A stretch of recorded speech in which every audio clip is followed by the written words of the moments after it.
Thanks, Robin. Appreciate the little intro there. I'm Tucker Muirhead. We got my boy Kurt. Kurt, what's going on? Oh, not too much. No, just hanging out, just No. living. Yeah, it's a big week this week, Super Bowl. Super I'm Bowl ready. week. I'm ready. I am hyped for it. I think it's going to be a great game. You know, a couple legacies going at it. We'll see. We'll see who comes out on top. I call them the All-Star teams because they have everybody who was good from about 4 years ago on their teams. So, I mean, You could say it's the battle of the super teams. battle of the super teams. Super teams have come to the NFL now. The NBA has transitioned. Yeah, man. Quickly before we get into the show, if you haven't already, go subscribe on YouTube. Taking All Bets podcast. Also, our Facebook page, Taking All Bets podcast, as well as on Twitter and Instagram. We'll put the links in the description of this.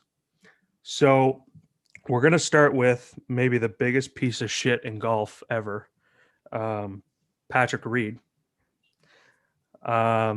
This man was playing in the Farmers Insurance Open or whatever they call it. And he's on the 10th hole. He's in the bunker, left of the fairway. He hits it heavy, so it goes left of the green. So he's in the rough, left of the green, and he goes up and there's a volunteer right on top of the ball. And he goes, "Did you see the ball bounce?" And she goes, "No, I did not." In other words, it could have, but I didn't see it. So he goes up and he goes, "All right, well, I want to check to see if it's embedded." So he picks the ball up and he marks it with a T. So he picks up the ball, marks it with a T, but he's over the ball mark for kind of longer than you need to really put down a T. And I'm sitting there, I'm going, is this guy making a fucking hole in the ground right now? Like, is he digging a hole? And so he takes the ball out, calls the rules official over. Rules official goes, "What's up?" He says, "I think my ball is embedded." He goes, "Well, where's your ball?" He goes, "Oh, I moved it." He goes, "Oh, okay. Like, you're not really supposed to do that, but okay." Puts his hand in. He goes, "Yeah, I think there's a little bit of lip there. You know, you get one club length relief from that. No penalty. Keep playing." So he goes, he pars on the hole, finishes the round, gets to the clubhouse, and head of whoever on the PGA goes, "Hey, check out this video." Well, the video shows the ball 100% bounced. I'm just wondering how you put so much. You just assumed that the volunteer was watching that whole swing. I mean, like, I play golf, and sometimes when I hit the ball, I have no idea where it's going. I couldn't imagine just watching from 100 yards up to try to pick up the ball in there. Like, I mean, they got a hard job. So, Why anyways, could he not have just waited for confirmation? Like, obviously, if it was on the video footage, this does not seem like a difficult thing to do. or call the rules official over first. Yep, that could have worked. That could have, you could have waited to do that. So he's in the interview after, and he's saying, well, like, people, guys do that on the tour all the time. It's for pace of play. You don't want to hold up the group behind you, the group in front of you. So, we do that all the time. And he goes, yeah, and obviously, like, I've seen the video now. It did bounce. He's like, and obviously we all know if a ball bounces, it's almost impossible for it to embed. And so I'm Do thinking, you I go, okay, so when you came up to the ball, how did you think it was embedded if physically it's almost impossible for the ball to embed? How do you get there and go, oh, this ball is embedded? Like, if it's impossible, I don't understand that. now? This Do you guy, think though? Do you think we're even talking about this if it isn't a guy with a reputation like Patrick Reed? that's what I'm going to get to. That Patrick Reed is such a piece of shit. Like, he's the worst guy. Like, this guy should get off the tour. I mean, he's a problem for people. He's a he's headache. very disliked, and it's not a secret. Yeah, and he has a history of doing this. When he was in college, he got kicked off his college golf team. And I think the school released it, like the statement, as like alcohol related problems, like basically the guy's partying too much, I think. Yeah. And then his teammates came out and they're like, no, it's because the guy cheats. He cheats all the time. And so they kicked him off the team. And now he's in the on the tour, and he's in 2019, he's in the Bahamas. Same kind of deal, ball's in the bunker. And if you don't know, when you play golf, if the ball is in the bunker, your club is not allowed to touch the sand basically before you hit the ball. So that's why when you see guys doing their practice swings, they're high up in the air because they're not allowed to touch the sand. It can change the lie of the ball and whatnot. So Patrick Reed gets up to his ball in the bunker, and he is positioned over the ball, and he takes just a couple back swings to kind of get the feel for it. Well, then it saw on video, every time he took a backswing, he took a little bit of sand with it. So he's making himself a better lie behind the ball so he can get up and under it. Like this guy, I've never seen a guy blatantly cheat on TV more than Patrick Reed. Like, and what do you know how they have obviously team related tournaments? They have them each year, international tournaments. What do you say when you're forced to play with a guy like that? Like, you don't want to be teammates. Yeah. Like, he's very disliked, and you know he's a cheater. You don't want to be teammates with him. Well, and the other thing is, so after this, I mean, yeah, you don't want to play with a guy like that. I mean, it's just the problem is he's also an incredibly talented golfer. He's very good at golf. That's the other side of this argument that you could say, well, why is he still on tour? Well, because he is one of the best golfers in the world. Yeah, he's pretty good. And then something came out where I don't have it in front of me, but he, I think some golf account tweeted out, like, no profile picture. It's like one of these just like, blank accounts, tweeted out about how Rory McIlroy did the exact same thing in the same tournament, the Farmers Insurance, did the exact same thing on the 18th hole. Now, Rory McIlroy's thing was he hit the ball got hung up in the air, and it came straight down. And when he got to it, there was one ball mark, and his ball had mud all over it. So I think he pulled over like his playing partner, and he goes, I think this is embedded. And the playing partner goes, yeah, it is. So, they didn't call a rules official over either, but he at least pulled someone over to be like, I think this is embedded. And it was clearly embedded. I mean, it had mud all over it. That's the guy you're playing with too. That's a pretty credible source, right? If you're not going to call a rules official a volunteer, though, over a playing, that doesn't make sense. It's a competitor. And in golf, you're playing with people in the later rounds. You're playing with people who are near you in the standings. So, I mean, they're competing with you, throughout the tournament. And so if this guy says, yeah, take relief, then that there's really, you got a little construction going on at your house there, Kurt?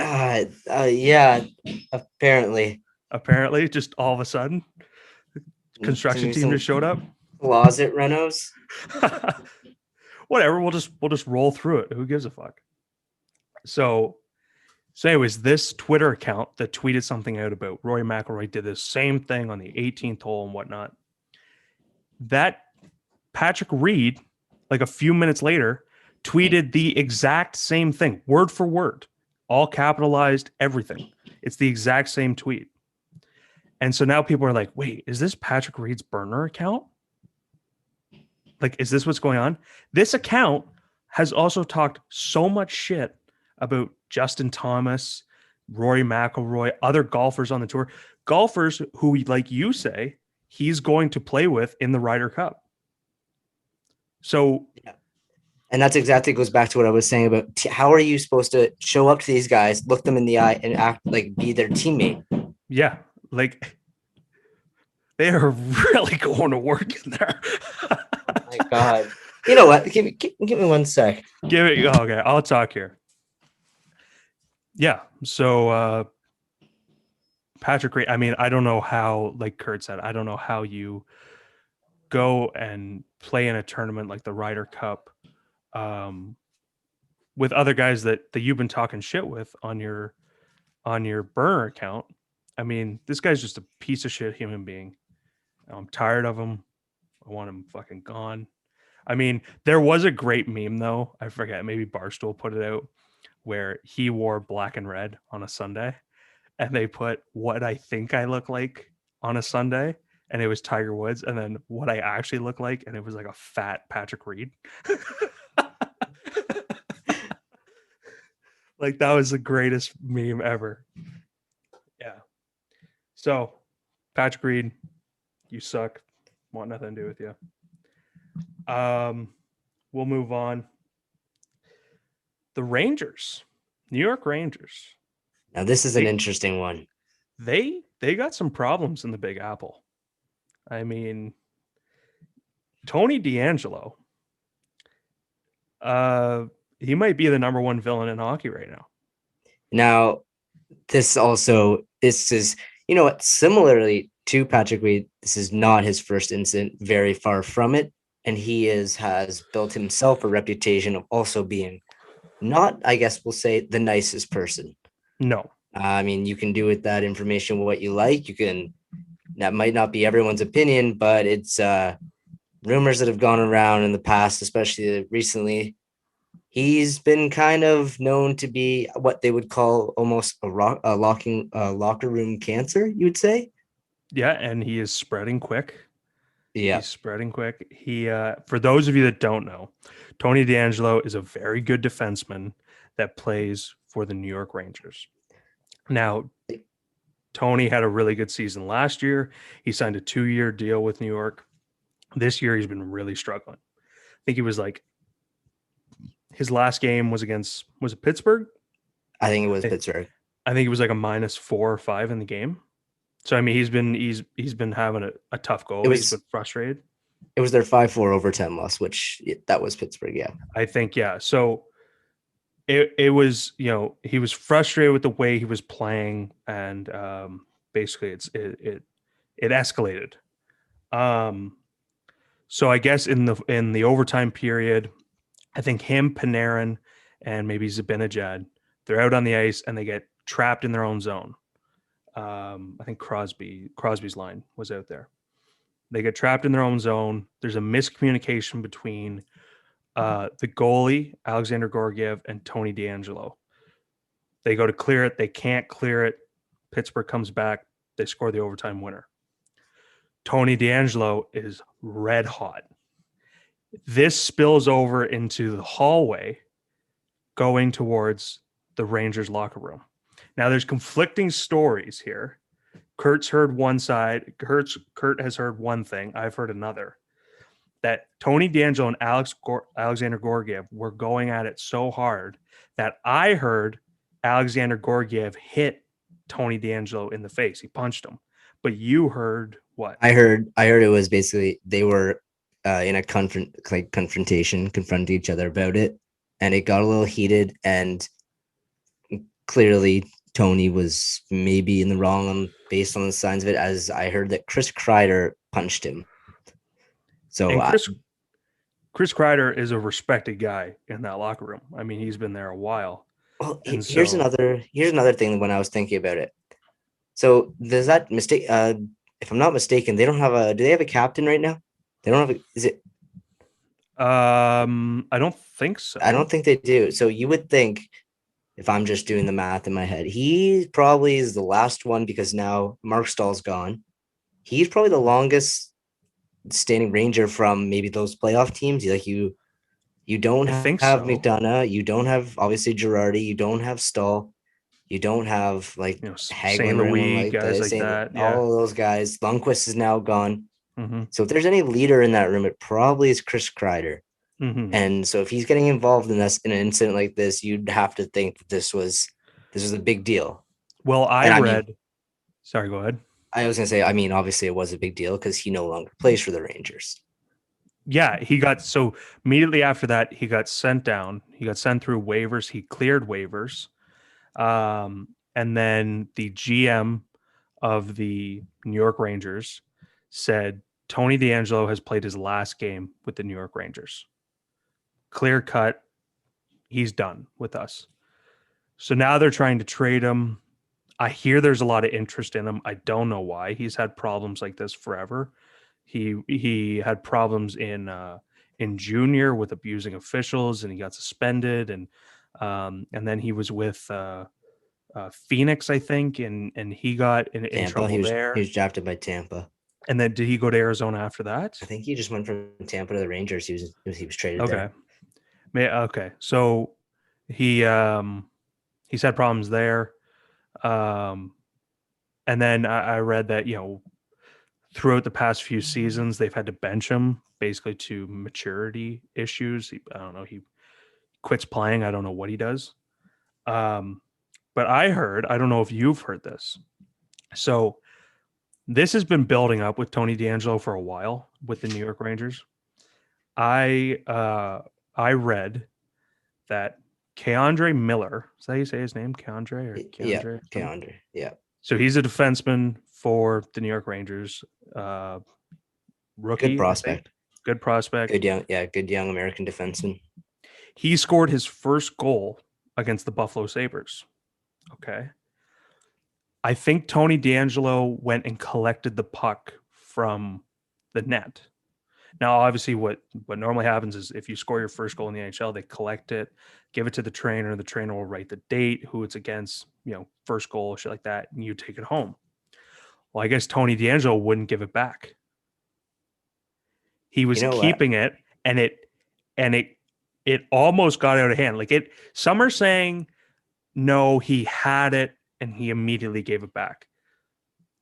Other reports, an equal amount of reports. The thing is, nobody got anybody on the record. They're just saying that these people said this, but an equal number of reports are saying no, he held on to it to the point where it became a problem in the locker room, and things were going to escalate really quick before he had to give it back. He's just a bully. He's just a dick. And now you sit here after seeing the results of the recent events, and you're like, you know what, that could have been involved in this, because the GM said, like you said, he will no longer. That was his last game with us. So all these clearly led up and inflated this locker room. I guess, like I said before, he's literally a locker room cancer. Yeah, that's why he was gone. Tampa moved on from him, and that's why the Rangers have moved on. The problem is, the guy was fourth in the league in scoring last year for defensemen. And he's not old. He's 25 years 25, I think. Yeah. He's and if you're sitting here, right-handed puck moving defensemen don't grow on trees. They are hard to find. There's a hefty price for them. Now, not for him right now because of the baggage, but in my mind, there's no doubt he will play hockey again for someone. It might take some time, but I don't doubt that he will play somewhere. He's just too talented, right? Yeah, I think he'll play somewhere. I did read though that there is a lot of interest in him in NHL teams. NHL teams are willing to trade for him. One team, which as a fan of the team, I don't know how excited I am about this. They just threw this out there. This is not a rumor. They just said this is the facts. I guess in juniors in the OHL, Sheldon Keefe was his head coach. And I guess Tony DeAngelo, I don't know, this is what they're saying, smartened up a little bit when he was playing for Sheldon Keefe. Now, Sheldon Keefe, of course, is now the head coach of the Toronto Maple Leafs. Will they try to make a move? I hope not. I mean, he's a good defenseman, but you know, being a good player only takes you so far. You can't bring in good players and them completely disrupt the locker room. That would also involve the Rangers would have to hold a lot of cap. Yeah, the Leafs have no cap. He makes $4.5 million. Something like that. Not wrong. Yeah, if I'm not mistaken, I think it's 4.5 cap hit. So I have no idea how they'd have to figure out a way to do that. And you already have, I think it's there's about 3 or 4 defensemen fighting for those last 2 spots between Dermott, Lettinen, Sandin. Even we haven't seen Sandin yet. I was just about to say we haven't. And you're telling me you're gonna if anything, I'm giving him a shot before I take a chance on DeAngelo. Yeah, I also don't think with a team, does a team like Toronto really? Here's the one thing that a lot of people are saying. Well, it's not just these incidents. He is bad in his own end. Yeah, Like it's not. he's a He is bad. he's a fourth forward. He's a Yeah, doorward is what he yeah. is. He's a forward that happens to play defense. And I Um, just, if I'm Toronto, I don't even. You don't have to. You don't have to go down that door. You don't have to go down that hallway. no, I mean the Leafs are built differently in the way of they do have, I think, more leadership in their locker room than the New York Rangers have. But Oh, still, like, absolutely. just because you have guys like Jason Spezza and Joe Thornton does not mean you bring this guy in because they might be able to handle him. You have no idea what they can do. It's not worth the risk reward for a team like that. If Mhm. anything, I think he's going to go to a team that's not a lot of defensemen, not a lot of offensive defensemen, and opportunity. If you can put him on the power play and you can utilize him that way, yeah, Mhm. like that makes sense. Like a team like Ottawa and Anaheim, who could use. There's no really. What's the risk? You bring in if he smartens up. You have a young defenseman who, yeah, he's not great defensively, but he's very offensively gifted, and you can surround him with other defensemen. Right. But I don't see a contender taking a No. risk on their locker room with a guy like that. No, I don't think so either.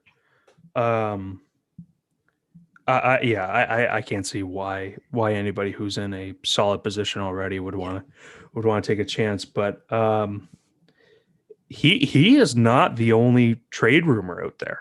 I mean, there is a ton of players that are openly asking for trades. There's rumors going on about so and so may get traded.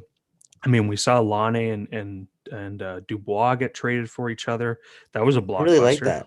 I That, really like that trade for both sides. both sides. I mean, Columbus, they get a goal scorer alongside with Cam Atkinson, and uh, and the Jets get a second line center to play behind Shifley. I mean, the Jets up the middle are dangerous, dude. I was just about to say that, and especially in that division, you already have the Edmonton Centers. They're the two best players in the NHL right now. The Leafs are very deep, if not like up the middle. So Mm, you need to be deep up the middle in that North Division, and that helps the Jets a yeah, lot. and I mean, Calgary is no slouch up the middle. They're very good as well. Um, yeah, it puts them in a much better position. I heard that there was some locker room problems in Winnipeg as well. I read that for the last few years we've been seeing Lane kind of act out in the media, saying things about his teammates, and I think he got asked like one time last year maybe, why is your production down? And he goes, well, look at who I'm playing with, like meaning I'm on the second line. I should be on the first line. Yeah, If I he was very open about that. He wanted that top line spot, but And then I read though that the leadership within the Jets locker room, I guess, was riding him pretty hard. Like Blake Wheeler said, he came out. He's like, I could have been a better teammate. Shifley, I guess, was kind of in on it. Like I don't want to say bullying, but they were riding him pretty hard, I guess, to the point where he was like, you know what, fuck this, I want out of here. Um, and Dubois, I mean, Dubois, I've had so many conversations with people about like the Dubois situation, and well, like, should Dubois have went or should John Tortorella went? I'll tell you right now, John Tortorella is one of the best coaches in the league, and he oh, I has agree this 100%. he has the same philosophy as the greatest, I think, coach maybe ever in sports, Bill Belichick, where he goes, if you don't want to be here, get the fuck out of here. Then I don't want you. That's what I like. Buy in or get out. And you That's know what I what? love.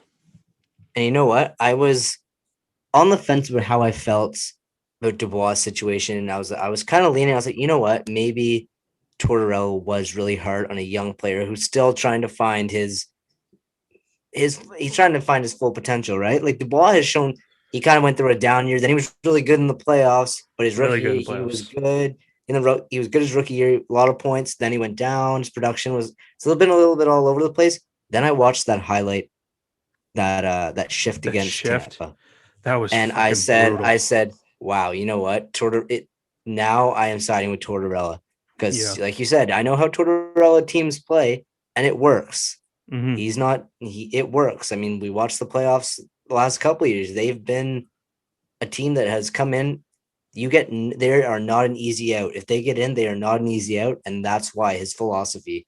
So when I saw that shift, I was like, okay, you know what? My mind's I'm not thinking the same anymore. No, I mean, Maybe a change of scenery is what needs to happen because those guys are not going to see eye to eye. no, and the rest of the team doesn't seem to have a problem with him. Yeah, he rides guys hard and he wants, the best out of them. But I think if you're willing to put in 100% effort, then uh he is willing to accept your shortcomings as a player, whatever those may be. Um, yeah, I think he's an old school coach, but I think you know what his teams have always worked hard, and yeah, he's coached in different spots. I mean, Vancouver stint that didn't last long, and then he was in New York for a while, and he was in Tampa, and now he's in Columbus. But I mean, so he's bounced around a little bit as a coach, but that doesn't change the fact that he's a good coach. I mean, I think he's Well, found a home in Columbus now.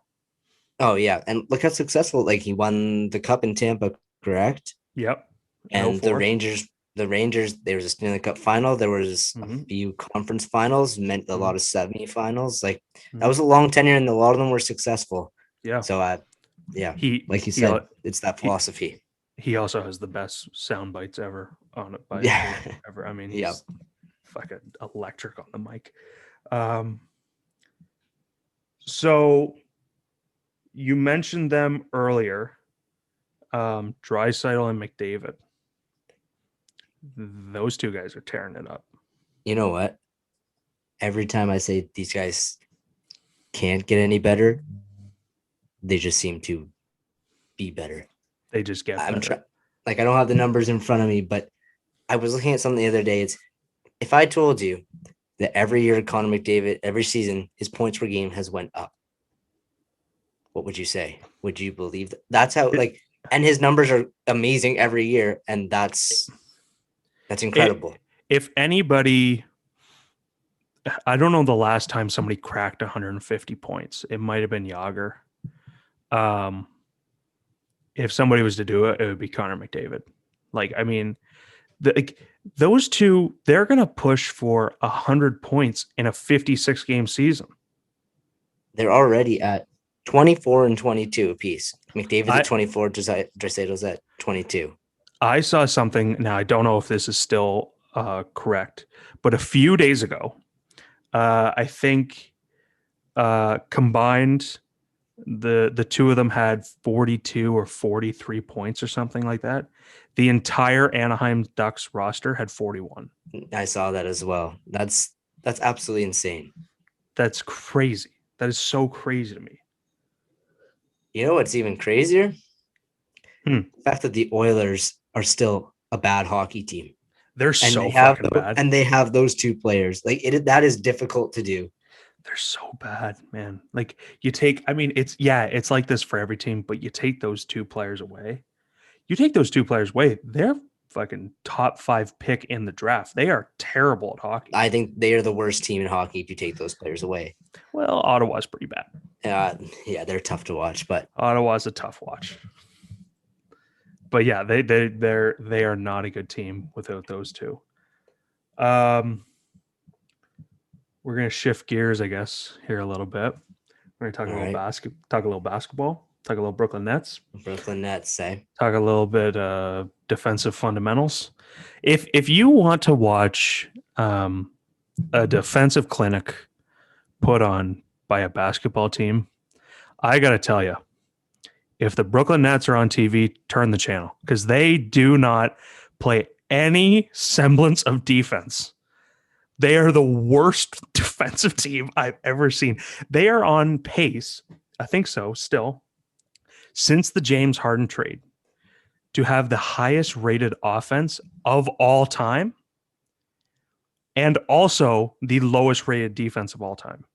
That's hard to do. I think what was the score? The score of the that Wizards game and the Nets game the other day was 149, 146. The Nets lost to the Wizards, and this was This was a 4-quarter game. There was no overtime involved. This was a 4-quarter game, and they allowed 149 Oh points to the my Wizards. god.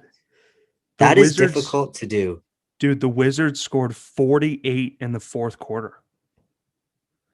Oh my god. That is so crazy. That was the wild comeback where like Bradley Beal carried up the ball, he hit the three-pointer, and then the Wizards stole it right back and they gave it to Russell Oh Westbrook. yeah, And yeah. Russell Westbrook, by the way, is my favorite player, I think, in the NBA right now. This guy is he is so old school to the point where he will trash talk you so fucking hard for 4 quarters, the entire game, and then he could drop 45 on you. Like he's wild. Yeah, I'm a big fan of like Westbrook as well. I will say though, I do not. If I were to build a team, as much as I want to say I respect the hustle, love the way he plays. I don't know if he's a guy you exactly win around. I don't know anymore. Like I don't know how old is he? He's in his 30s now, right? He's got it. Early I want 30s. to say early 30s. Yeah. So, he a few years ago, yeah, you would have built around him. I don't think now. Like he might have the best prime ever. Like as far as peaks of a player, he might be the best. Like the guy, I saw old stat lines of him. I remember like going on my phone when he was like going off in OKC, and like every morning they were posting about his stat line because it was like 50 points, 18 rebounds, 16 assists, and you're like, what the fuck? And he did that like 4 games in a row. As much as I do agree. That's the reality of him being the only option there, though. Like Yeah, if you give a guy 40 shots in a game, he's gonna score 30 points, and he's the only guy that's good that carried the ball. So obviously he's gonna get those 10 assists. That's what I'm saying. He won that MVP strictly on high statistics, like triple, like he had a triple double like every night, right? Yeah. It broke the record if I'm not mistaken. But yeah, I think yeah. But that goes back to I think that is strictly because he was the only option there. He was such a ball heavy guy. Mm-hmm. Yeah, I mean that is true. I mean when Katie left, obviously his load increased. He had to carry more of it. But now that Katie is on the Nets and they got James Harden and they got Kyrie Irving, I mean, yeah, they're not good at defense. I'm taking this team to win the East. What do you think? That it's hard to bet against a team with those. I'm thinking just looking at the East, the Raptors aren't the same. The Heat aren't the same. I do like the Celtics a lot, and I do like Giannis. Yeah. But and the 76ers are playing very well. Yes, that's another one. You know what? It's good right now. It's clearly those 4 teams, but I might lean with you there, and I think the Nets, just with those two, like those talented elite guys, I don't think those teams will be able to beat them. A Nets, I'm calling it right now. A Nets Lakers finals. Oh, I have the same thing. I have the Lakers or the West, definitely. I mean, that's gonna be a great finals if it happens. But another player that was traded in the James Harden trade, Caris LeVert. I think that's how you say his name. He was traded from Brooklyn to Indiana in the 3-team trade.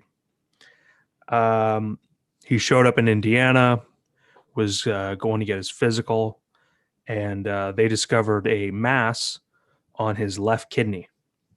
And so he went and got it looked at, and turns out it was, in fact, cancerous. Have the article here. 4-team trade, acquired in the 4-team trade that sent James Harden to the Nets, Victor Oladipo to the Rockets. The small mass on his kidney was discovered during a team physical and medical tests prior to the trade being finalized. So he had surgery on it. I think they said he's out indefinitely. But I mean, that's a bit of luck. That's a bit of luck for LeVert. You could say that's a life-saving physical. Yeah, and like you said, physical. And we were talking about it before the show here. Obviously they do physicals every year. It would have eventually been found, but with cancer, it's better to nip it as quickly as possible. Well, wish him a speedy recovery. Yep. So we are going to move on to the thing you've all waited for all week, the Chad Wheeler story. If you don't know, Chad Wheeler is a offensive lineman, I think, for For the Seahawks. For the Seattle Seahawks. What was for the Seahawks? He was for the Seahawks. We should mention that he is no longer an offensive lineman for the Seahawks. Let me just give you a little tail of the tape on Chad Wheeler. This guy is 6'7", 315 pounds. He's a big boy. Okay. I guess I don't know the date in which this happened, but recently Chad Wheeler was arrested by police because, to put it frank, he beat the shit out of his girlfriend. I mean, really did a number on her. And that might be an understatement. Yeah, the TMZ is calling it a bloody domestic violence rampage against his girlfriend. The cops showed up. They went to arrest him. It took 3 police officers to subdue him. And they used a taser, I guess, and it did almost nothing to him. So I don't know what's going on with Chad Wheeler. I don't know if he was on something. I don't want to speculate. I don't know. Now, but I might be mistaken when I say this, but I feel like there was some reports and that his girlfriend claimed that he was suffering from a mental illness of some sorts. Now, I want to say it might have been a bipolar disorder. Obviously, that's no excuse for it was a disgusting act by Chad Wheeler. Right. But that was also in the reports that he may have been suffering from a mental illness. Yeah. So he beats up his girlfriend to the point where, like, she nearly dies. Like, that's how aggressive he got. He then, by the way, the inciting incident that started him beating up his girlfriend was he told her that she should bow to him as if he's a royalty, I guess. She would not do it, and he snapped. Isn't that kind of weird? He's an offensive lineman for a team with a bad offensive line. He's trying to act like a dude wants to be bowed to. Who the fuck bows to anybody anymore? Like, the fuck? Like, get the fuck out of here. So he beats her up, and then he goes back and he has his dinner. He's just sitting there eating his dinner, having a good time. His girlfriend comes out of wherever, obviously super injured, blood, whatnot. And he says to her, "Oh, you're still alive." What a fucking psychopath this guy is. Oh, you're still alive. Like, I thought I killed you. You know how much of a psychopath you have to be to do that? Like, to have zero awareness of, like, what you just did. Yeah, that's just a disgusting act. Yeah, so this guy, he goes to jail. He pays the $400,000 bail. He's out. He's being charged with what is he being charged with here? 3 criminal charges, including first-degree domestic violence assault. So, I mean, he'll be going to jail. Oh, yeah. Probably. Hopefully. Yeah, so Chad Wheeler, fuck you, dude. On a little bit of a higher note, kind of brought it down a little bit there with that story. There was a big trade in the NFL. A couple quarterbacks swapping teams. Wow, yeah. You know what? So if I'm looking at it, the problem it's Jared Goff and Matt Stafford. Yeah. So I looked at it at first, and it was 2 future first rounders and Jared Goff, right? Oh, and sorry, and a third. If I'm the Lions, I like that. I like that. So who do they have to invest money in right away? They have to re-sign Kenny Galladay, but I think they still have tons of money to do that. They're rebuilding, new coach. You have now 2 more first round. You're probably not going to be very good for the next few years. The Rams might be, but at least doesn't matter. 2 first round picks in the next 2 years, not this year, the next 2 years. Mm-hmm. You have a new, like I said, new coach. He can bring in his own guy if he wants, but even then, Jared Goff, you can let him play for a year. If it doesn't work out, you could have the option of drafting a guy this year, let him sit behind him. But he's also 20. How old is Jared Goff? 27 years old, 26 years old. Yeah, He I don't lives, even know if he's but that old. I'll look it yeah, up. but TJ Hawkinson, one of the best young tight ends in football. If they can re-sign Kenny Galladay, again, one of the best wide receivers, young wide receivers in football. Marvin Jones, there's weapons there. Oh, DeAndre Swift, sorry, out of the backfield too. That offense could be like, if he's going to succeed, he went to a Super Bowl. I'm not here to say that Jared Goff is going to win an MVP in Detroit, but I don't think this is a bad trade by them in any means. It gives them an Yeah, option, the flexibility. They could draft, bring in their own guy if Dan Campbell wants, but they could also, that could work out well for him. yeah. So Jared Goff, he's 26 years old. He was the first overall pick in the 2016 draft. Um, didn't really work. I mean, they did go to a Super Bowl, but the thing about Jared Goff was he alone was not going to win you many games like other quarterbacks can do in the NFL. Last 2 years, he's had over 4,600 yards in passing. He had 32 touchdowns in 2018. He had 22 in 2019. Yeah, so I mean, he is a good quarterback. He's definitely an NFL quarterback. He struggled this year with 20 touchdowns, 13 interceptions, but he is an NFL quarterback. I think he'll be given the keys to the car. It's going to be his offense, and so he can do. We're going to really see what Jared Goff is made of. I think. As far This as is, go ahead. this is also the first time, if I'm not mistaken, in history, a first overall pick has been traded for a first overall pick. I mean, that's pretty wild. Really, first time? I'm pretty sure that's the case. Wow, that's wild. Both Stafford was a former first overall pick as well. Matt Stafford. Um, uh, tell me if you think I'm wrong. Is the most underrated quarterback in the NFL. I mean, this guy makes plays that no other, like, not that no other, but a lot of quarterbacks cannot make. Like, I saw him play in the Thanksgiving game. He's throwing sidearm, fucking through a tight pocket to a wide receiver at his knees to keep it away from the DB. Like that, not many quarterbacks can do that. No, I think you're spot on there. One of, if not the most underrated QB in the NFL right now. But I will say this: now that he's leaving Detroit, he no longer has that excuse. If he can't win, he can't hide behind the fact that, well, I was in Detroit. Well, I didn't Yeah. have the team around me, right?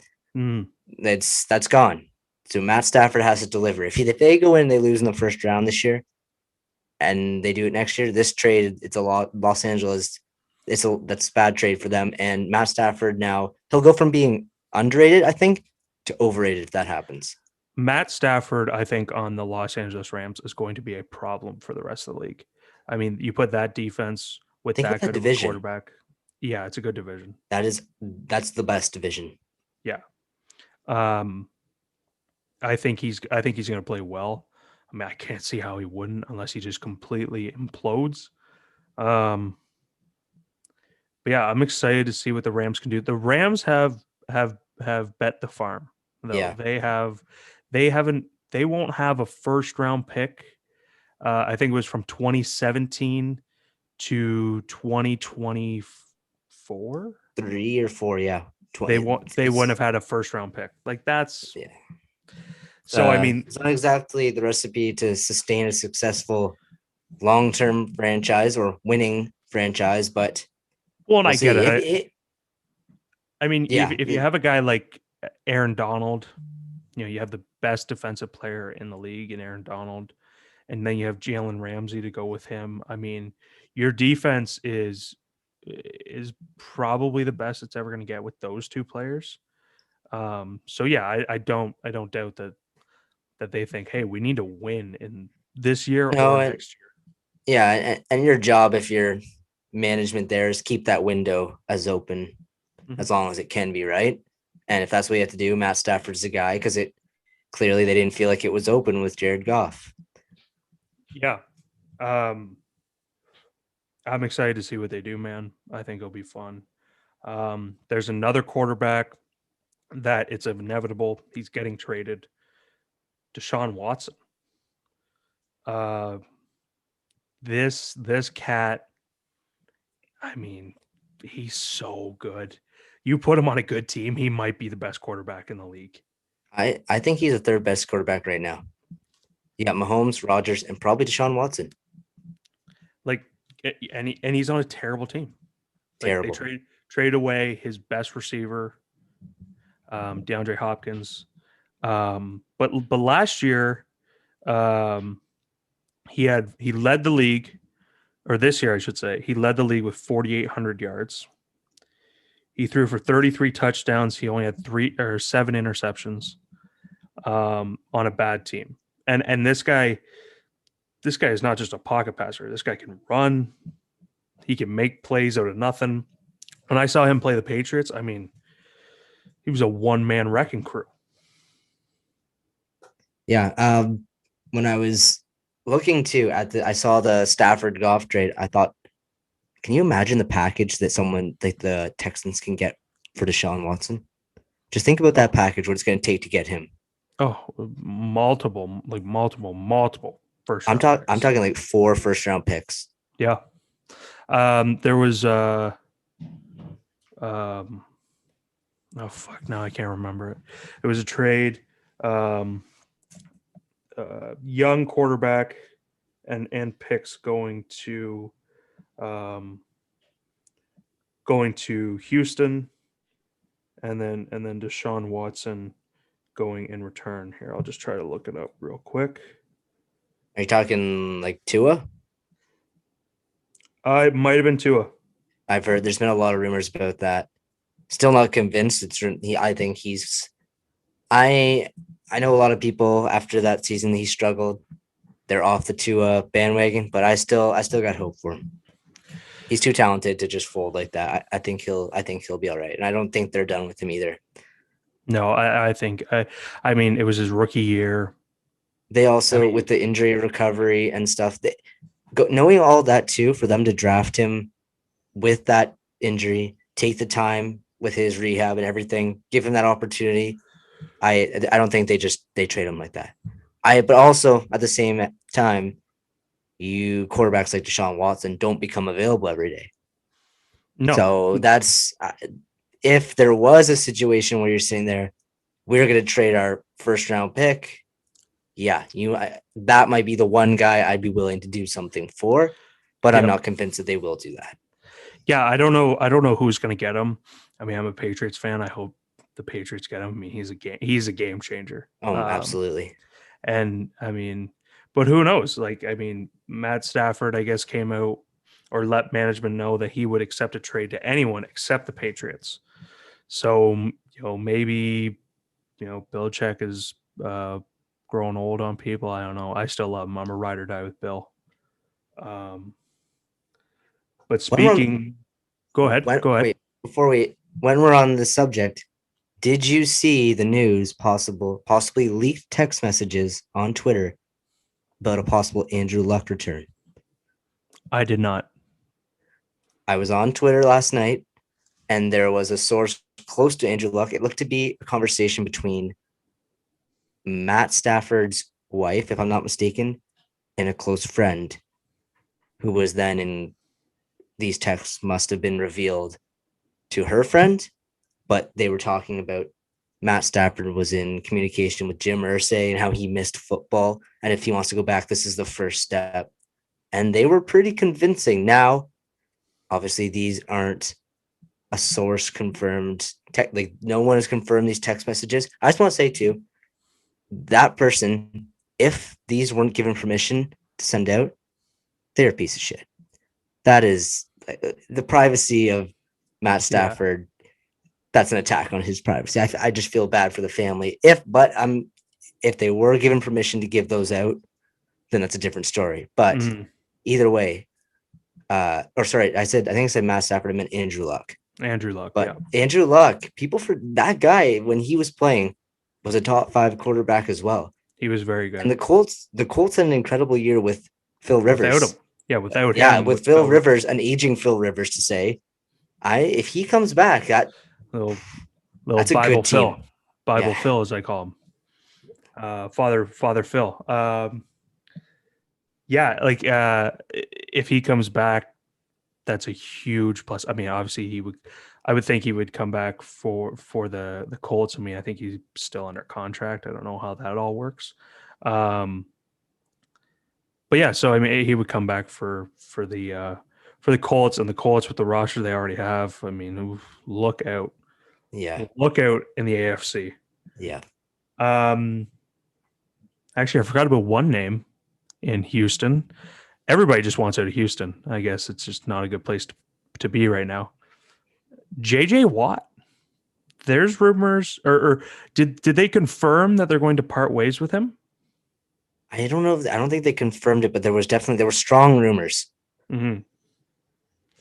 So that's a guy. I mean, maybe I just have a little bit of romance with JJ Watt. I think he's still a top 5 defensive player when he's healthy.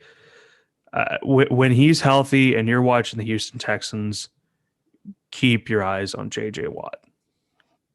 Correct me if I'm wrong here. Don't both his brothers play for the Steelers, right? They do. How fun would that be? Just hypothetical. Yeah, get him on the Steelers defense. It was already a fantastic defense, by the way. Both those guys up front. JJ Watt, and what's the TJ Watt? TJ on that defense. You get both of them together. Yeah. Oh my god. That'd be fun. That quarterback's gonna be shitting his pants. He's gonna be worried before the game. That would be fun though. Yeah, I don't know where he'll go. I mean, that would be electric if he went to Pittsburgh Pittsburgh. If I had my pick, I want to see him there. Yeah, that would be great. So I guess we'll actually move on to the big game, as they call it. The big game. The trademarked last game of the football season, which I don't know if we're legally allowed to say it because it's trademarked. This is news, I guess. Super Bowl 55. Tampa Bay Buccaneers, Kansas City Chiefs. If you haven't heard, they're playing in the game. I'd like to know where you've been. Tom Brady and Patrick Mahomes. I think if you love football, if you're a football fan, this is the game from day one you wanted to see. There was no better way with the caliber of talent on both teams, the names, and of course Mahomes and Brady. This was the game that you were hoping to end up with. Now they have played against each other. Obviously, in the regular season, they played against each other twice in the AFC Championship, or just once. I think it was once in the AFC Championship. They played this year. Now they might have played one. Did they play one more time? I can't. Well, they've played in the regular season, obviously. Okay, you know what? There might have been 2 AFC championships. You're right, and then the third was not. It was Mahomes made the championship one like last year, but they never played the Patriots, did they? Sorry, what the team? Prior to the you mean the greatest football team to ever step onto a field, the New England Patriots. I mean, you can call it what you want. Tom Brady, I mean, I'm gonna say this: the Patriots aren't the greatest. He's the greatest football franchise of all time. Tom Brady. Bill Belichick is the greatest football franchise. We could get into this into a different show. We could Yeah, do an hour show that. on Bill Belichick versus Tom Brady and who's This will be too long if we get into this now. Yeah. So you got the 43-year-old Tom Brady. How old is Patrick Mahomes? 25? 25, I think. 20, yeah, 25. 26. And for the last 3 years, you've had these two guys compared to each other. And Le'Veon Bell actually came out and said that Patrick Mahomes is the greatest football player ever. Saw that. So this is the game that you want to see. And you had some strong thoughts about how important this game is to Patrick Mahomes. Yeah. Now, this might sound, you're going to say, well, Curtis, what do you mean it's the most important game of his career? And I'm going to tell you why. This is the most important game of Patrick Mahomes' career. Like you said, so they're comparing him to Tom, right? This will be his 10th appearance. He's got 6 rings.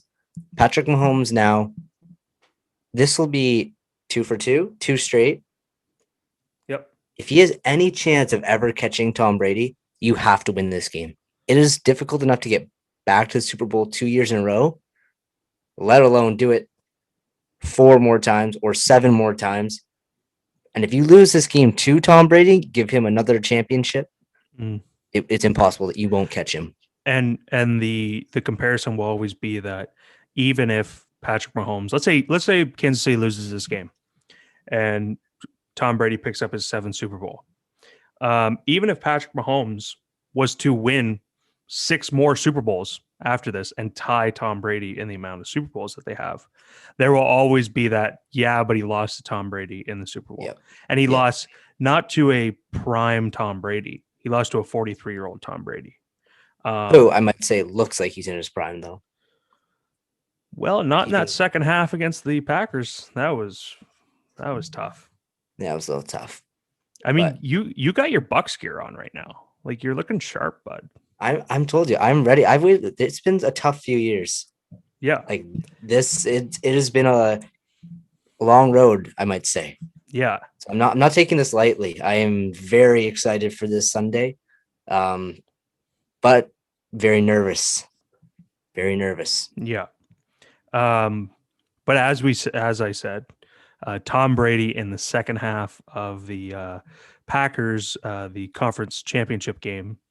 At one point, Tom Brady had 4 completions in the second half and 3 interceptions.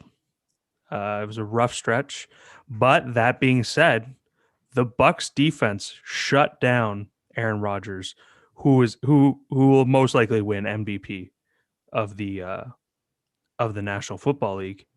And they were 3 consecutive 3-and-outs after interceptions. I think they punted 3 straight possessions after we threw those interceptions, and that was the game changer. Everyone was looking. They were all mad about that last flag, which, by the way, was a holding call. He was clearly grabbing his jersey. But what I'm going to say is, we'll go back to this game, like this game on Sunday that we're the Super Bowl. This is with their 2 best offensive linemen out. That's the difference. That will be the defensive line for Tampa Bay has to show up. And if they play like they did against the Packers, I think Tampa will win this game. Yeah, I think Patrick Mahomes is going to have to do a little bit of Brady magic against Brady because they're missing 2 offensive linemen. They're going to have to get that ball out quick. I think Travis Kelce is going to have a huge game. I think Tyreek Hill is going to have a huge game. You're going to see Tyreek Hill, I think, running more short routes than deep down the field. I just don't think Patrick Mahomes will have enough time to get it out. You also know with Andy Reid's creativity that won't be a problem. He'll find ways to get those guys. He just finds ways to get playmakers the ball. He's a great offensive mind. He's one of the greatest offensive minds in football history. Yeah. So this, Sunday, obviously, if you don't know, this is when the game will be played.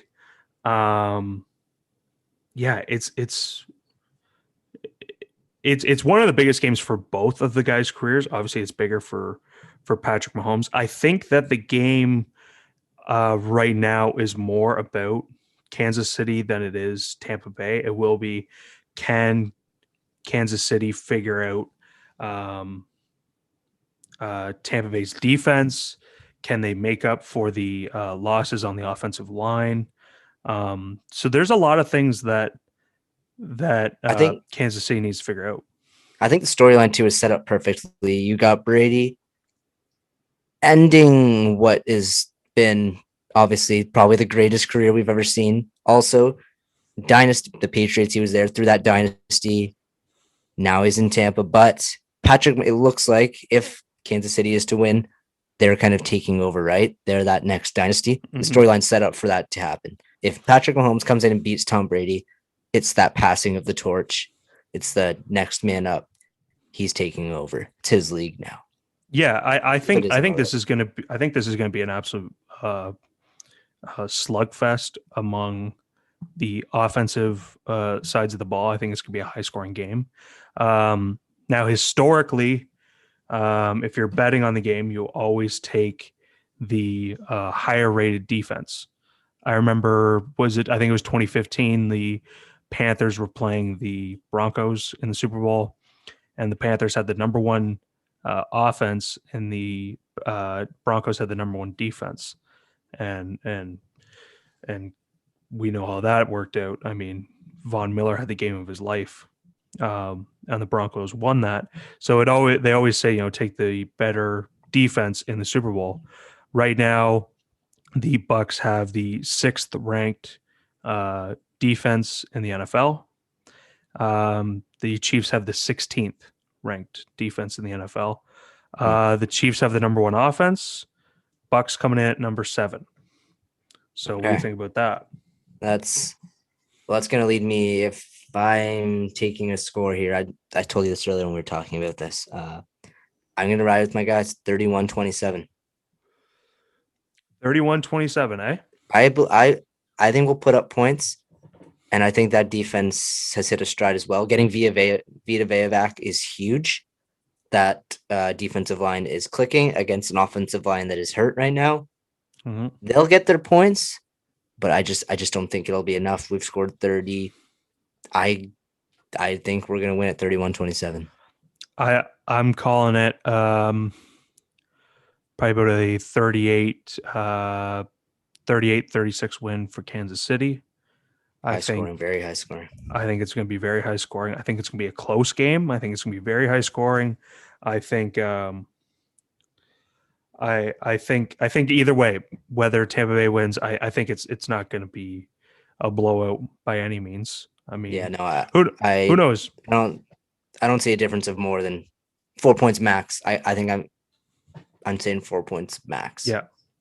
But yeah, I think it's going to be a great game. I think, if you're a football fan, obviously you want to watch it. You want to see these two guys go at it. You want to see how they figure each other out.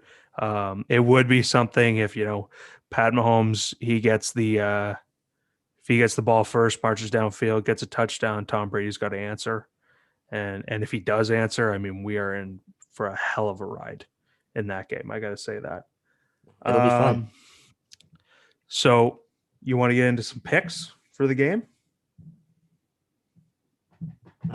Sure. We might as well. Yeah. Or do you have anything else you want to add about the Super Bowl, or do you want to get into the picks? No, that touched on pretty much all of it. I'm with you there. It's going to be high scoring. These two offensives, but I will stick to my guns and say I believe Tampa's defense will be the difference. Yeah, I'm taking Tampa. Okay, there we go. All right, so currently, as the line sets, the Kansas City Chiefs are favored by 3.5 points. The line is 3.5. What are you going to take? You think the Bucs are going to win? Yeah, 3.5. Yeah, I'll take Tampa. You're taking Tampa to cover. I will also take Tampa to cover. I think it's going to be a close game. Now, Now, I will say, I'm going to give everybody a little bit of advice here because it has burned me and burned me and burned me. And so now I'm listening to myself. I've set rules as a gambler. Number one, never bet on a team that you cheer for. Now, obviously, for Kurt's case, this is the Super Bowl. I got no choice here. You got no choice. Oh, by the way, we didn't mention first time ever that one of the teams in the Super Bowl will be playing in their home stadium. We never even touched on that. Yeah, you know what really makes me upset too? They will actually not allow us to use the cannons. Oh, When we score, we have cannons that we light off, I guess you could say. They want to try and keep it as neutral site as possible. So apparently we're not allowed to use those. well, Kind of ticks me off a little bit, but that's a little bit of bullshit there, Roger Goodell, but whatever. yeah. Okay, so we covered the line, and now the second rule. First rule: never bet on your favorite team, because if you bet against them, you're going to be upset that they lost, but you might win money, or you're going to be happy that they won, but you're going to lose some money. It's a lose-lose. Second rule: never, ever, ever, ever, ever, because this has burned me 10,000 times when betting on games. Never take the spread plus an over-under. That will burn you so quick because you'll go, oh, like, Kansas City will be playing fucking whoever. And they're like, oh, the line is 16 and a half. I'm like, I think Kansas City's going to blow them out. I'll take that. I'll take them to win by, 17 or more. And then you'd be like, well, they're going to win by 17 points. So they have to go over. They have to go over. Like, that's your thought process. And then it's a 17-0 game. And you go, oh, okay. That's cool. I broke even. Do you happen to have like the current over under for the game right now? The over under right now is just for curiosity purposes. The over under right now is 56. 56. So if they score 56 on the dot, it's a push. You get your money back. So you think it's going to be 55 or below or 57 or above? No, they're hitting it. I think it's going to be over. I think it's going to be over too. But I think my prediction was at 58, and I'll stick to it. If anything, I think it'll be higher than my prediction. So I'm definitely going to take the over in this one. Okay. You're taking the over. I'm taking the spread. I will not bet both because I'll jinx myself. And then do you have like some fun props, like the Super Bowl props that everyone does? Let me see here. I'm trying to think. I know off the top of my head, one fun one is there's the coin flip, obviously, heads or tails. You got receive or defer, and my personal favorite, Gatorade colors. I actually won money last year on that one. The over-under on the national anthem. That's also a great one. Oh, that's a fun one too. Yes. Actually, I read, for all you people who are going to bet on that, I read that the girl, I don't know her name, she did a national anthem for like the NHL All-Star game, and it was like way under whatever the over-under is for the football game. And then Eric Church is also going to be doing it, and I can't see Eric Church really, taking that long, but so I would go under if anybody's going to bet that. Under? I go under that. I think it's like 1 minute and 56 seconds or something like that. When I last checked, I know orange was the heavy favorite for Gatorade colors. Heavy favorite. I saw some people taking red. They think red might be. That's what I said. 2 red teams. It's got to be right. I think this year could be red. Yeah. 2 red teams makes sense. Yeah, Artie Lang actually. He used to be on the Stearns show, and he told a great story about he used to bet on the Super Bowl every year, but he would always bet on the coin toss, and he bet 40 grand on the coin toss. So he'd be either really happy at kickoff, or he'd be really upset because he was already down 40 grand. Like, you got a problem when you're betting that much. All right, are you going heads or tails for it? Tails. I'll go heads. Just for the sake. I'll go heads. We'll come back next week. We'll see. We'll see next week how that works out. And I also they're gonna defer. They always kick away. They always defer Always. the ball. So that's a pretty easy one. I think if you're Yeah. betting, it's safe. Yeah. I have some just regular prop bets for the game. I took Travis Kelce, who I think is going to have a huge game. I took him to score 2 or more touchdowns. I think they're going to be looking for him early. If they get into the red zone, he'll be a primary target for them. Like I said, they're not going to have that much time to get the ball out. So he'll be the closest target. I think he's going to have a huge game. I'm also going to take the over on receptions for him. Kurt, you said what the last 5 games or something, 5 out of 8 games, he's had over 100 yards. Yeah, I think it was 5 or 6 of the last 8 games. He's been over 100 yards. So I'm taking that for sure for him to go over for his yardage. And another one I'm going to take Mahomes. I think Mahomes and Brady both throw 275 plus. That's a good pick. That's a good pick. I'm also going to take Tom Brady to throw an interception. All right. I think he's red hot at the interception table, and you never leave the table when you're hot. Okay. Like I said, I think the game is going to be a close one either way. Now we're in Canada, so our betting system is the same, but it's a multiplier rather than minus 110 plus whatever.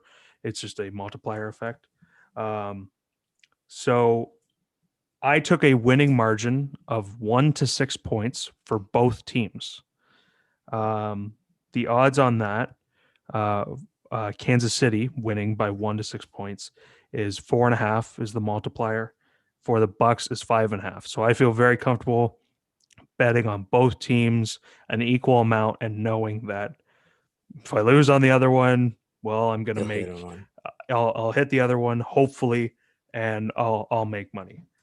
What do you got for? That's a pretty safe pick. Do you got any other main normal prop bets as far as scores and whatnot? I think you touched on the touchdown. You got touchdown 2+ for Kelce. Yeah. Looking here, there's a lot of. You know what? I'm gonna go Mike Evans 100+ receiving yards as well.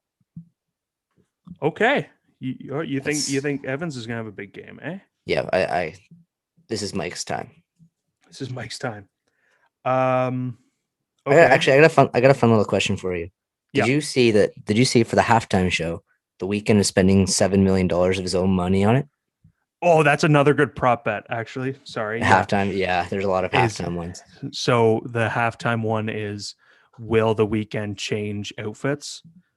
I mean, if the guy's putting $7 million of his own money in. Oh, yeah. He's doing it up. Taking the over. He's doing it up big time. Are you a Weeknd fan? No. No, I am not. I mean, I haven't really listened to his shit, quite honestly. He was in that Uncut Gems, that Adam Sandler movie. Underrated movie, by the way. That's a good movie. It is a good movie. Yeah. I'm a big fan of it. But I do enjoy his music. Yeah. Yeah, I think that's a for sure. He's going to change the outfits. So that's another fun prop bet. Who do you have for MVPs? Did you take any? Yes. All right. So I think it's pretty safe if you look at the numbers and percentages. It's going to be a quarterback. So obviously, I'm going Brady Mahomes, but I also have based on the last time these guys met in week, if I'm not mistaken, 12. These teams met in week 12. Yep. Tyreek Hill had 200+ yards and 3 TDs in the first half. So I'm going to throw his name into the mix, and I feel safe. I think they are going to get like we talked about earlier. Andy Reid, one of the most creative offensive minds in football. He'll get Tyreek Hill involved right from the start. So that's those are 3. And if I had to pick, I'll give you another from Tampa. I'll just give you 2 from each team. How about? Okay. I'm going to go, I think, with that offensive line a little beat up for the Chiefs. Mm-hmm. I think if there's anyone who can change this game, it's the defense could cause a little shift here. That could be the difference when we're all said and done. And I think I'm going to go JPP. Wow. Yeah. JPP for the Bucks. Keep that in mind next week when we talk. Little 4-finger JPP. Yep. Remember I said that here when we talk next week. Does he have 3 now? Might be 3 by now, but he's losing. Yeah. But yeah, okay, JPP. I like that pick.